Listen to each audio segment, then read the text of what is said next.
On the 5th of March, Meghalaya Deputy Chief Minister Shri Preston Tinsong launched the online registration portal for migrant workers under the Meghalaya Identification Registration Safety and Security of Migrant Workers Act 2020 in a function organized by the Labour Department at the NIC Conference Hall, Shillong.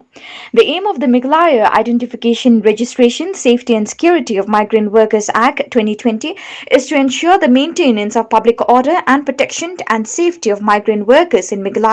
through identification and mandatory registration of all such workers in the state. As such, the portal enables the migrant workers and persons or contractors employing migrant laborers or workers to register them, failing with which they will be liable to a fine up to Rs 5,000. Registration through the portal can be made from any part of the country or through the common service centers or a help desk at the registration office with a payment of Rs 50.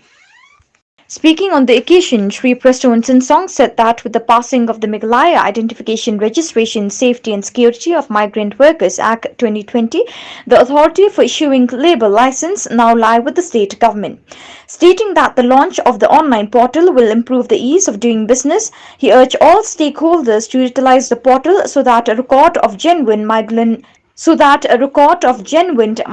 laborers or workers is maintained in the state, pointing out that this move is crucial for the development of the state as labor forces from outside are required to complete projects of different departments. He reiterated that only those migrant workers or laborers who fulfill various criteria stated under the Act will be issued with a labor license.